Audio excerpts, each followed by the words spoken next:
بسم آب وولد ومنفس قدوس أحد أملاك أمين. እግዚአብሔር አምላክና ክሳብ ዝዕለዚ ክሳብ ሰዓዚ ብፍቅርን ብጥዕና ስለ ዝሓልወና ክብሪ ምስጋና ይኹን። ሓረምባር ሎሚ ማሕቲ ቪድዮ መጽኤኩም ኣለኹ ድጋሜ ስለምክታልኩም ብኽብሪ ይመስግን። ካብዚ ማሕበራዊ ሚድያ ቁርብ ፊልይ ለቐኒና ብዝተፈላለየ ምኽንያት ማለት እዩ። ስለዚ ሎሚ ኸ ደጊመ ተመሊሰ ኣለኹ ኔርካ ኣብ ትርፊ ግዜኻ ከምኡውን ከምዚ ኢልካ ክትዛረብ ምስ ኣሕዋት ኣብ ማሕበራዊ ሚድያውን ከይበዝሐ ከምዚ ኢልካ ክትጥቀም ሰናይ ኮይኑ ይርዳእኒ ማለት እዩ። ሓራይ እምበር ሎሚ ናብዚ ቪድዮ መምፅኢ ምኽንያት ብሓደ ነገር እየ። እዞም ትሪእዎም ዘለኹም ኣቦ ብፁዕ ኣቡነ ኤፍሬም ዝበሃሉ ናይ ጳጳስ ናይ ትግራይ ጳጳስ እዮም ማለት እዩ፣ ወይ ከዓ ናይ ኢትዮጵያ ቤተክርስትያን ጳጳስ እዮም ማለት እዩ። ስለዚ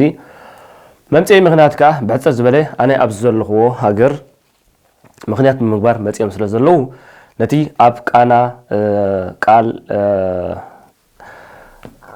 ቃና ያሬድ ሚድያ ዝብል ተዘርጊሑ ዘሎ ምስ ሰማዕኽዎ ብጣዕሚ ስለተሰማዕንን ናይ ግድን ከዓ ሓሳበይን መልእኽትን ክሕልፍ ስለ ዘለኒ መፅእ ዘለኹሞ ብድጋሜ ክሳብ መወዳእታ ክትካተተሉኒ ብኽብሪ ዕድመኩም። ናይዚ ቪድዮ እዚ ዕላማ ከዓ ንፁር ክኸውን ማለት እዩ። ቤተክርስትያን ኤርትራ ከም ዝፍለጥ ካብ 1993 ወይ 94 ናታ ሕግን ስርዓትን ኣውፅያ ሲኖዶስ ፈልያ ክሳብ ሰዓት እዚ ኣብ መከራ ይኹን ኣብ ሽግር ይኹን ኣብ ሰላም ይኹን እንዳተሰጋገረት ትነብርን ኣላ ማለት እዩ። ናይዚ ቪድዮ እዚ ንፁር ዕላማ እንታይ የተልኩምኒ ነቲ ኣቡነ ኤፍሬም ዝገብርዎ ደሉ ንምቅዋምን ደው ንኽብልን ዘለኒ ሓሳበይን ቃለይን መፍሳሲ ማለት እዩ። ስለዚ ከም ዝፍለጥ ናይ ኤርትራ ቤተክርስትያን ከምቲ ናይ ኩለን ኣሃቲ ቤተክርስትያን ወልድ ዋሃዲላ ቅዳሴያ ሰሪዓ ሕጋ ሰሪዓ ሲኖዶስ ኣቑማ ካብ ትኸይድ ዳርጋ ልዕሊ 30 ዓመት ኮይኑ ማለት እዩ። ኣብዚ እዋን እዚ ግን ብዝተፈላለየ ሸነኻት ከምቲ ኩሉ ቤተክርስትያን ዝገጥመን ኣብ ታሪክ ከምቲ ንኩለን ቤተክርስትያናት ዝገጥመን ከምኡ ጥራይ ደይኮኑ እውን ከምቲ ናይ ኩላትና ሕድሕድ ኣብ ሂወትና ዝመፀና ፈተና ብፈተና ትሓልፋላ። ኣብዚ ፈተና እዚ ግን ኣብ ክንዲ ኣብቲ ፈተና ንምፍታሕ ኢዶም ዘንብሩ ወይ ከዓ መልእኽቶም ዘሕልፉ ነቲ ናይ ምፍላይ ወይ ከዓ ነቲ ብኮታት ተጠቒምካ ኣብ ልዕሊ ናይ ቤተክርስትያን ኤርትራ ዝግበር ዘሎ ሞር ወይ ከዓ ተወሳኺ ኣፈላላይ ንምፍጣር ዝግበር ዘሎ ደው ንኸብሉን ንኽጠቡን ማለት እዩ። እዚ ከዓ ኩላትና እዚ ሓሳብ ዝንሰማዕ ከዓ ሸር ክንብሎ ናብ ኩሉ ኸነብፅሕን ናብቶም ኣቦን ከምኡውን ነቶም ኣቦ ዝስዕቦ ዘለዉ ኤርትራውያን ተጋሩን መልእኽቲ ክትሕልፍለይ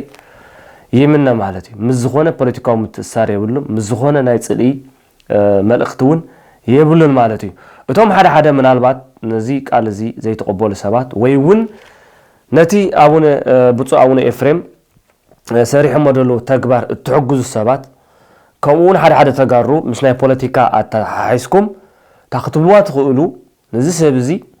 ህግደፍ ስለ ዝኾነ ይኾም ደሎ እዚ ሰብ እዚ ናይ ኢሳያስ ደጋፍ ስለ ዝኾነ ይኾም ደሎ ዓይነት ስምዒት እንተይልኩም ብኣግኡ ኣይትትከሙ ተቐቢለ ኣለኹም ማለት እዩ። ከምዚ ምባለይ ከምኡ ትብሉ ትኾንኩም ኮለላይ ትበሉ ተቐቢለ ኣለኹ ማለት እዩ። እቶም ነዚ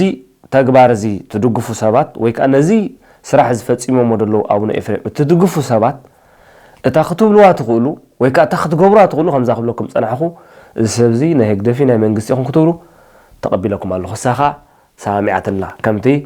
ኣብ መፅሓፍ ቅዱስ ኣብ ግብረ ሐዋርያት ኢልዎ ደሎ እዞም ሰባት እዚኦም ኢሎሞ እንቶም ናይ ክርስቶስ ሰዓብቲ ማለት እዞም ሰባት እዚኦም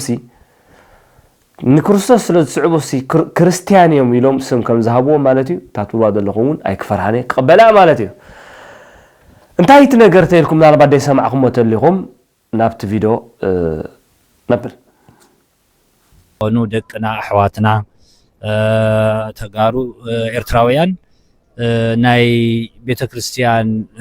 ኣገልግሎት ፀገም ስለ ዝነበሮም ስለዚ ነዞም ዝተፀገሙ ሓገዝ ዝደለዩ ቤተክርስትያን ታወት ክባረኸሎም ቤተክርስትያን ክባረኸሎም ሕቶ ኣቕሪቦም ብፅሑፍ ማለት እዩ ካብቲ ቤተክርስትያን ሰበካ ጉባኤ ኣቦውን ኣለዎም ካህን ማለት እዩ ቀሺ ሰመረ ዝበሃሉ በዚ መሰረት ኢና ኣብዚ መፂና ዘለና ማለት እዩ። ስለዚ ኣብ ተፈላለየ ቦታ ንተሓጋገዝ ኢና ሓደ ህዝቢ ሓደ እምነት ሓደ ታሪክ ሓደ ባህሊ ሓደ ቋንቋ ሓደ መንነት ዘለና ህዝቢ ስለ ዝኾንና ኣብ ሽግርና ይሕግዙና ኣብ ሽግሮም ድማ ንሕግዞም ማለት ስለዚ ከመቦ ኣነ ድማ ተጸጊሞም ተሸጊሮም ዝሕግዞም ሲኢኖም ማመልከቻ ጽሒፎም ንብዙሕ ግዜ እናረኣኽዎ እናጽናዕኽዎ ጸኒሐ ማለት እዩ ናብ 7-8 ወርሒ ዝኣክል ሕዚ ታወተ ቅዱስ እስጢፋኖስ ሒዝና መጺና ባሪክና ያው ንምእመናን ኣገልግሎት ክረኹ ምግባር እዩ ማለት እዩ ስለዚ ተዋና ዝመጻናሉ ዓላማ እዚ እዩ እዚ ይመስል ማለት እዩ እሺ خبرت ያበልና ብጻቦና መወዳእታ ዘመሓላልፉ መልእኽቲ እንተልዩ ጽቡቕ ዘመሓላልፎ መልእኽቲ ንሕና ከም ናይ ትግራይ ኦርቶዶክስ ተዋህዶ ቤተክርስትያን ቅዱስ ሲኖዶስ ናይ ኤርትራ ቤተክርስትያን እውን ኣሃት ኣብያተ ክርስቲያናት ሓንቲ ካብተን ኦሪየንታል ኣሃት ኣብያተ ክርስቲያናት ሓንቲ እያ ብፍላይ ድማ ምስ ኤርትራውያን ናይ ኤርትራ ኦርቶዶክስ ተዋህዶ ኣመንቲ ድማ ሓደ ዝገብረልና ብዙሕ ነገራት ኣሎ ማለት እዩ ካብ ካልኦት ተፈልዩ ማለት እዩ ብቋንቋ ብባህሊ ብመንነት ብብዙሕ መንገዲ ማለት እዩ ንሳቶም ኣብ ዝተጸገሙሉ ህዝብና ስለ ዝኾነ ክብተን ስለ ዘይብሉ ስካዕቲ ኣብ ከባቢ ኣብ ወጻኢ ይኹን ኣብ ውሽጢ ዓዲ ዘሎ እናጸለወት ቤተክርስትያን ፖለቲካዊ ኩነታት ስካዕ ዝዕሪ ኣንሕና ማንም ከይፈለና ከም ኣሕዋትና መጠን ከም ደቅና መጠን ከም ኣመንቲ መጠን እቲ ሃይማኖት ከይዳኸም እታ ቤተክርስትያን ከይትዳኸም ሓገዝ ምግባሪና ንሰርሖ ዘለና ማለት እዩ ስለዚ ባረከስ ከም ዝሰምዑ ጸናሕኩም ብጻውን ኤፍሬም እንታይ ብለው ኣነ ኣብ ሃገረ ለንደን ብስራሕ ምክንያት ጸኒሐ ወይ ከዓ ኣብ ሃገረ ለንደን ሃገረ ስብከቱ ናይ ኤውሮጳ ከም ዝተረዳእኹ ካብቲ ቪድዮ ናይ ትግራይ መንበረ ሰላማ ዝበሃል ኮይኑ ናይ ኤውሮጳ ሃገረ ስብከት ሊቀ ጳጳስ ወይ ከዓ ኣማሕዳሪ እዮም ማለት ስለዚ እሶም እንታይ ያምሉ ደለው 7 ወርሒ ሙሉ ብደብዳቤ ተሓይተ ጸኒሐ ታቦት ክህብ ሕጂ ግን እቲ ደብዳቤ መርሚረ ታቦት ክህቦም መጽለኹ ኣብ ባየር ሙኒሽን ናይ ጀርመን ማለት እዩ ብጻ አቡነ ኤፍሬም ኣነ ክብሎ ዝደልብዚ ኣብዚ ጀርመን ኣነ በቀረባ ስለ ዝቕመጥ እንታይ ትኩነታት ወይ እንታይ ፈተና ጽቡቕ ገይረ ይፈልጠ ኣብኡ ስለ ዘለኹ ማለት እዩ ሕጂ እንታይ ያኽብል እግዚአብሔር አምላክ ከምዚ ይብል ቃል አምላክ ከምዚ ይብል ሐዋርያ ቅዱስ ጳውሎስ ከምዚ ይብል ጴጥሮስ ከምዚ ይብል ኣይኮንኩን ክነግረኩም ምክንያቱ ጓል ስነዲያ ሕርስ ክትምህራ ይብል ማለት እዩ ብዛዕባ መጽሓፍ ቅዱስ ይኹን ብዛዕባ ናይ ኣገልግሎት መንፈሳዊ ንዓኹም ከምህር ወይ ንዓኹም ክነግር ከምኡ ይድኾን ማለት እዩ ጓላ ስነዲያ ሕርስን ምምሃር ይኹን ግን ኣብታ ናትኩም ተግባር ትገብርዎ ዘለኹም ግን ከም ሰብ ስለ ዝኾንኩም እውን ምናልባት ጥጁእ ፖለቲካዊ ዕላማ ተሊኩም ወይ እውን ጥጁእ ናይ ምፍላይ ንቤተክርስትያን ናይ ኤርትራ ንምፍላይ ዕላማ ተሊኩም ክርዳእና ይክል እዚ ትገብርዎ ዘለኹም ግን ኣዝዩ ክጽየፍን ክፍንፈን ጥራይ ዘሎ ምክንያቱ ንሕና ከምቲ ዝበልኩም መቃልኩም ኣሃቲ ቤተክርስትያን ምስ ናይ ኤርትራ ቤተክርስትያን ሓንቲ ኢና እንትኾንኩም እዞም ሰባት እዚኦም እንታይ ስለሰኣኒኦም ናባኹም ዝመጹ ደለው እንታይ ስለሰኣኒኦም 7 ወርሒ ሙሉ ደብዳቤ ገይሮም ንዓኹም ታበሲኖም ናይ ቤተክርስትያን ኤርትራ ርእሳ ዝቃለት ቤተክርስትያን ያልኩም ተኣምኑ ትኾንኩም ንምንታይ ደኣ መንጎ ኣቲኹም ታቦት ክትህብዎም ወሲንኩም ማለት እዩ ምክንያቱ እዞም ሰባት እዚኦም ካብቲ ቤተክርስትያን መውጽኦም ናብቲ ቤተክርስትያን ዕርቅን ሰላምን ገይሮም ዳ ንክምሎስ ዳ ክጽዕሩለኩም ስለ ሓድነት ቤተክርስትያን ኤርትራ ዳ ክጽዕሩለኩም በር ካው ተተፈንጭሎም ዝኸዱ ካው ተተኸፈፊሎም ዝኸዱ ካው ተተማቂሎም ዝኸዱ በብዝመጽኹም ታቦት ንምሃብ ጽቡቕ ኮይኑ ኣይተራየነን ማለት እዝኻ ካብ ሕጊ ናይ ቤተክርስትያን ወጻኢ ማለት እዩ ምክንያቱ ዝኾነት ቤተክርስትያን ዝኾነት ጳጳስ ኣብ ናይ ሓንቲ ሃገር ጳጳስ ኣብ ናይ ሓደ ሃገር ጳጳስ ወይ ኣብ ናይ ሓንቲ ሃገር ቤተክርስትያን ኢዱ ጣልቃ ክእቱ ኣይፍቀድኒ ማለት እዩ እዚ እውን ልዕለይ ንስኹም ትፈልጦ ማለት እዩ ታቦት ሃብና ኢሎምኩም መጽኹም ከለው እንታይ ኮንኩም እዝን ሽግር ኣለና ክብልኩም ከለው ሽግርኩም ስሕዋትኩም ፍትሑ ሽግርኩም ምሰቦታትኩም ፍትሑ ዳ ክትብል ነይሩኩም በር መጽኹም በዝፈቀዶ በብድመጸኩም ታቦት ክትቦ ብጣዕሚ ኣነዋሪ ስራሕ እዩ ማለት እዩ እዚ ኻ ሓደ እንታይ ከብለኩም እቲ ተግባርኩም ማለት እዩ ምናልባትኩም ፖለቲካዊ ራእይ ደይክልወኩም ክሊ ግን እቲ ተግባርኩም ግን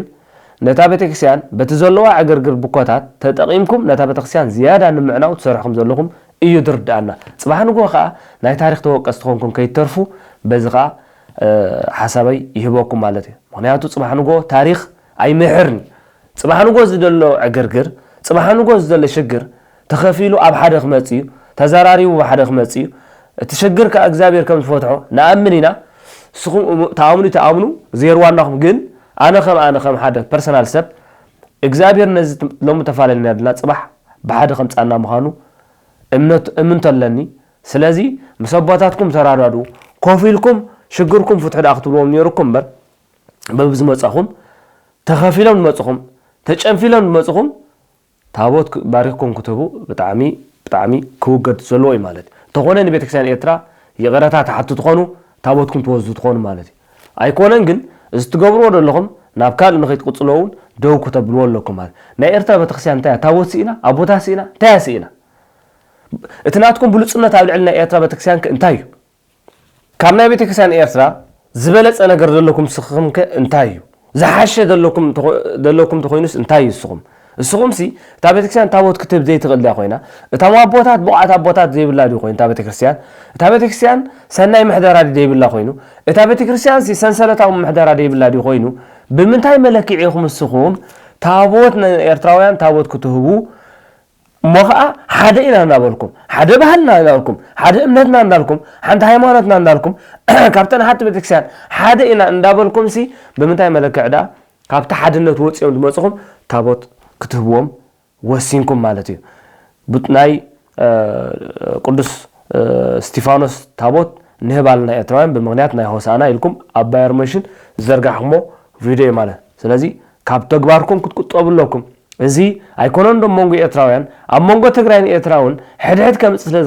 ኣፈላላይ ከምፅ ስለ ዝረኣብ ቤተክርስቲያን ክትጥንቀቁለኩም እቶም ነዚ ትገብሩ ዘለኹም ሰባት ካ ኤርትራውያን ኮንኩም ነዚ ትገብሩ ዘለኹም ሰባት ካ ሓደ ነገር ክነግረኩም ኣነ ሽግር ፈተና መከራ ሃዲምካ ካብ ቤተክርስቲያን ናብ ካልእ ኣይዕቆብኒ ነግረኩም ኣነ ማለት ፀገም ድሕር ኣሎ ሽግር እመኑ ንጽባሕ ንጎስ ስብከት ክሰብክ ከለኹ ሕጂ ናይ በዓል እምባመሪና ናይ በዓል ቅዱስ አቡነ ቄርሎስ ናይ በዓል ቅዱስ አቡነ ቴዎፍሎስ እናልኩም ክትሰብኩ ኢኹም ማለት እዚኦም ብምንታይ ሓሊፎም ኣብ ቤተክርስቲያኖም ኮይኖም ብምንታይ ሓሊፎም ተይልናኻ ሽግር ብምጽዋር መከራ ብምጽዋር ነቲ ዝመጾም ናይ ኣፈላላይ ድዩ ብዝተፈላለየ ምክንያታት መከራ ድመጾም ኣብ ቤተክርስቲያን ተጸሚሞም ዓቅሊ ገይሮም ትሕት ኢሎም ነገራት እንዳመሉ ዝጎደለ እንዳመሉ ኣፈላላይ ተልዩ እንዳጽበቡ ዳለም ንኸዱ ነይሮም እምበር ሃሃዲሞም ደደሎ ጨንፈር ኮይኖም ታቦት ካብ ጣዕሞም ኣምጽኦም ኣይኮኑን ዝነብሩ ነይሮም ማለት እዩ ስለዚ እምባመሪና ኩላትና ታሪክ ንፈልጦ ኢና ጓል ክንሳ ዓሚፃ ወሊዳ ተባሂላ ጓል ንጉስ ተኸሲሳ ነይራ ግን ኣብቲ ገዳማ ነይራ ካብቲ ገዳማ ሃዲማ ይወፀትን ማለት እዩ ኣብቲ ገዳማ ኮይና ሽግራ ኣብቲ ገዳማ ኮይና መከራ ተፃዊራ ማለት እዩ ስለዚ እዚ ዓይነት ገድሊ እንድሕር ሰብኩ ኮይንኩም እዚ ዓይነት ገድሊ ተኣምሉ ተኾንኩም ሲ ኣብ ቤተክርስቲያንኩም ኮንኩም ዳ ክትጋደሉለኩም እምበር ኣብ ቤተክርስቲያንኩም ኮንኩም ብዝኾነ ብላዕለዋይ ኣካል ብታሕተዋይ ኣካል መጻእኩም ፈተና ዳ ክትፅመሙለኩም እምበር በብዝወፃኹሞ ካብ ትግራይ ዶ ካብ ግብፂ ዶ ካብ ኢትዮጵያ እንዳልኩም ታቦት እንዳምጻኹም ክትነብሩ የብልኩም ማለት እዩ እዚ ኸኣ ብፍላይ ማለት ብፍላይ ቶም ተጋሩ መምሃራን ዲኹም ናይ ሃይማኖት መራሕቲ ዲኹም ናይ ሃይማኖት ሰበኽቲ ዘለኹም ተጋሩ ጽባሕ ንጎስ ኣብ ታሪክ ከምዚ ገይሮምና ጆናይሶድ ተፈጺሞምልና ከምዚ ገይሮምና ኣብ ልዕሊና ኮይና ተፈጺሞምና ቤተክርስቲያን ከምዚ ገይራትና ናይ ኢትዮጵያ ኢልኩም ምንይን ትብልዎ ዘለኹም ጽባሕ ንጎውን እዚ ታሪክ እዚ ተመሊሱ ንዓኹም ከውቅዕ ስለ ዝኾነ እዚ ታሪኹን ጽባሕ ንጎ ንዓኹም ከውቅዕ ስለ ዝኾነ ሕጂሕቱን ከተወግዝዎ ኣለኩም ምክንያቱ ቤተክርስቲያን ናይ ትግራይ ኣብ ናይ ኤርትራ ኦርቶዶክስ ቤተክርስቲያን ጣልቃ ተኣቱላ ማለት እዩ ምክንያቱ ትማሊ ዋላ በት ፖለቲካ ንሕክርዶ ኮይና ኤርትራ ኣባና መፅያ ጣልቃ ተኣቱላ ኢልኩም ብሃይማኖት ይኹኑ በዓል ኣባ ሰረቀ ብርሃኑ ይኹን በዓል ብዙሓት መምሃራን ኤርትራ በዓል ካሳሁን ሓውና ማለት እዩ በዓል ሓውና ስልጣን ማለት ሰበኽቲ ናይ ኣብ ማሕበራዊ ሚድያ ዝርከቡ ማለት እዩ ትማለሲ ዓገብ ትብል ነርኩም ኢኹም ሕጂ ሓቀኛታት ትኾንኩም ከዓ ነቲ ኣብ ልዕሊ ቤተክርስቲያን ኤርትራ ጣልቃ ክዛረቡ ክእሉ እዮም ሓሳቦም ክህቡ ክእሉ እዮም ተዓረቑ ክብሉ ክእሉ እዮም ክሳብ ታቦት ኣምፂኻ ንህዝቢ ኣብ ክልተ ምምቓል ግን ጽባሕ ንጎን ከውቅሰኩም ስለ ዝኽእል እስኹም ነዚ ዓገብ ክትብሉ ነቲ ሓደ ትውቅሶ ነቲ ሓደ ከምኡ ኣይትኹኑ ጽባሕ ንጎ ናይ ኤርትራ ቤተክርስቲያን እዚ ኩሉ ሽግር ዘሎ ክትሓልፈ እያ ማንም ቤተክርስቲያን ናይ ዝኾነት ሃገር ቤተክርስቲያን ትኹን ብሰላማዊ መንገዲ ኸደ ቤተክርስቲያን የለን ማለት እዩ ኩሉ ነንብቦ መጽሓፍቲ ዘሎ ቤተክርስቲያን እንታይ ዓይነት ፈተና ሓሊፋ ኩላትና ንፈልጦ ኢና ማለት ምክንያቱ ክርስቶስ ጴጥሮስ እንታይ ኢልዎ ጴጥሮስ ስሞን ወዲዮና ሆይሉ ቤተክርስቲያን ወይ ቤተይ ኣባኻ ካንጻ ኢልዎ እስኻ ከውሒ ኢኻ ኢልዎ ኣባኻ ካንጻ ቤተይ ኣባኻ ካንጻ ኢልዎ ደጌታት ናይ ሲኦልካ ኣይከናውፅዋን እዮም ማለት ግን ኩሉ ግዜ እንታይ እዩ ፈተናታት ኣለዋታ ቤተክርስቲያን ማለት እዩ ፈተና ፀሊኻ ቤተክርስቲያን አይህደምኒ ማለት እዩ ስለዚ ፈተና መጽቃው ቤተክርስቲያን ኮንካ ሽግራትካ ናፍታሕ ተዛራረብ ኣብ ውሽጢ ኮንካ ተራራራ ሽግርካን ደጋ ኣይተሃብ ፀገምካን ደጋ ኣይተሃብ ቤተክርስቲያን ካብ ሓዳርካ ኣብሊስካ ትርእንተ ኮንካ ሓዳርካ ሰብ ሓዳሩን ደጋ ኣይህብን ሕማቕ ሰብኣይ ሓዳሩን ደጋ ሰብ ሕማቕ ሰብኣይ ሓዳሩን ቤተሰብ ድብ ስለዚ ሕማቕ ሰብ እዩ ናይ ቤተክርስቲያን ጉዱ أميدات زارب حماق سبيو نبي خسيان جود مسكالوت كوين الزارب مالك سلازي فتوات صلاوية كش أداوا إلى تو سبيت نودا مالك سلازي فتوات صلاوا شجرالو أبيتنا خوين ناجن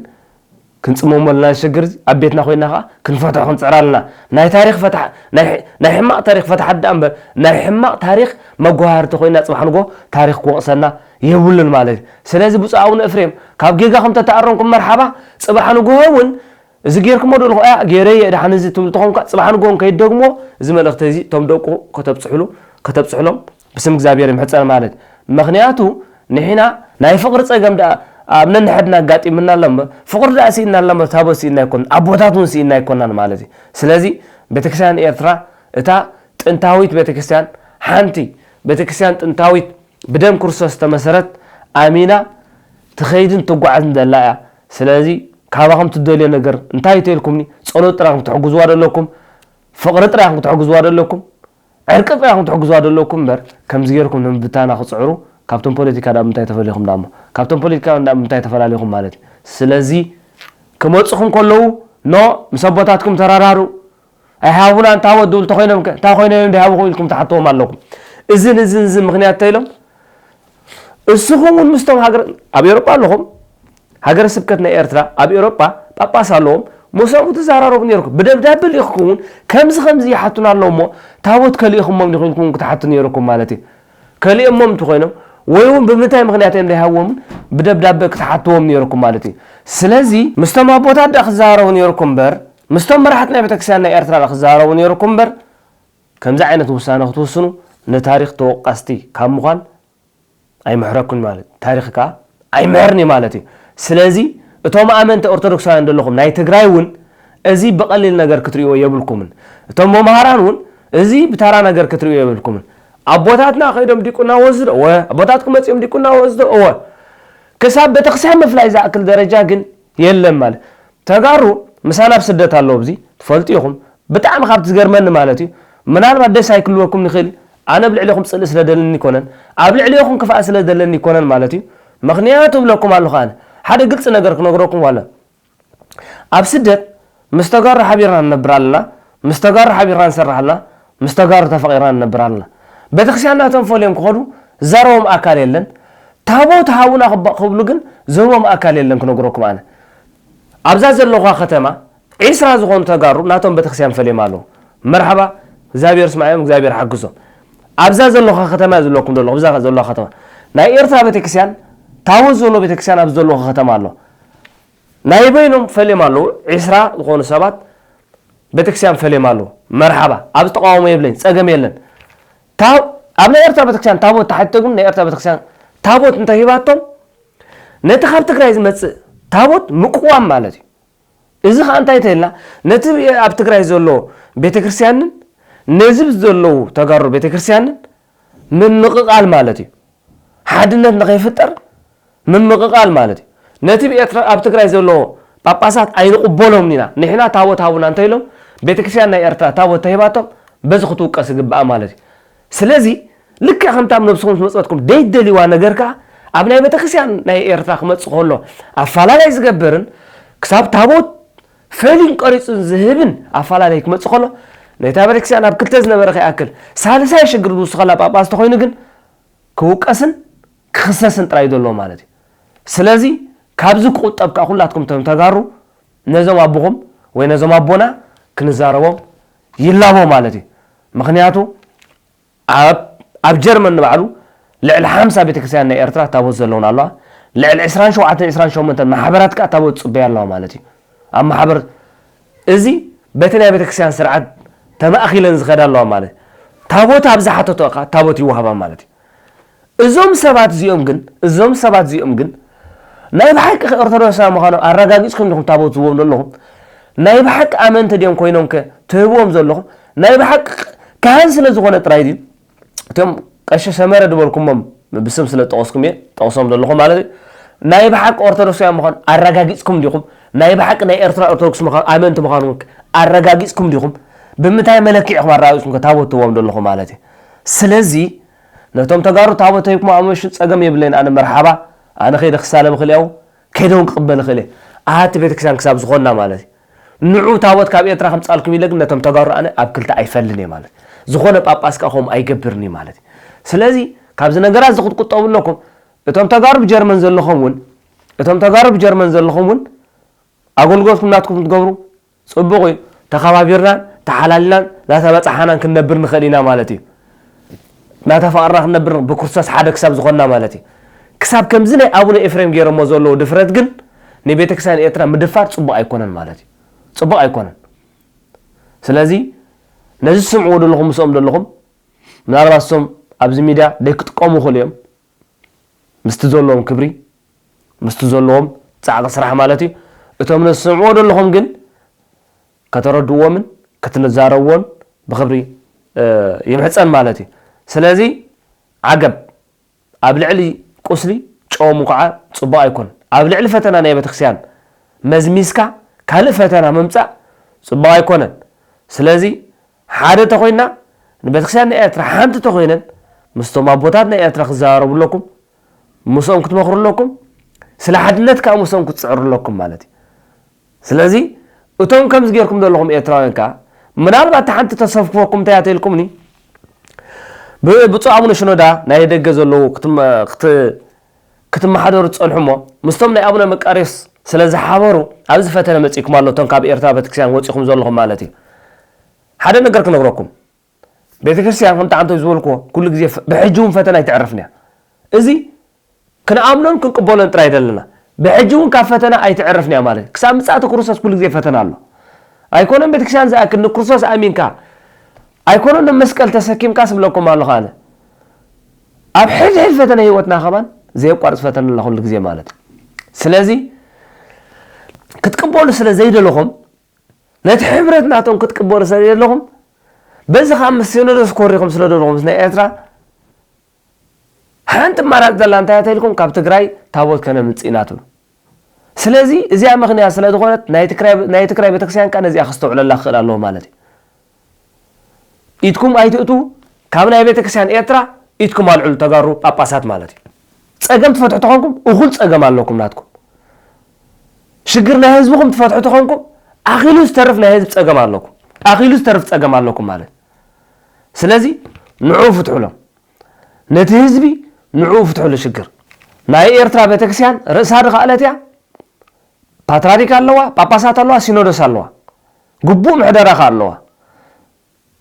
እዚ ናትኩም ብጎኒ መፂኻ ነቲ ዝቆሰለ ወይ ከዓ ነቲ ምፍልላይ መዝሚስካ ከምዚ ጌርካ ንህዝቢ ምፍልላይ ግን ፅቡቕ ኣይኮነን ካብዚ ክትቁጠቡ ይምሕፀን ማለት እዩ ብሕጂ እውን ከምዚ ዓይነት ተግባር ኣነ ጥራይ ደይኮንኩ ኩላትና ከነወግዞም ክንቃወሞም ንደልና ማለት እዩ ፖለቲካውያን ኣብ ነንሕዶም ዝኾኑ ክገብሩ ክኽእሉ እዮም ምስቲ ሓደ ፀኒሖም ምስቲ ሓደ ክገብሩ ክኽእሉ እዮም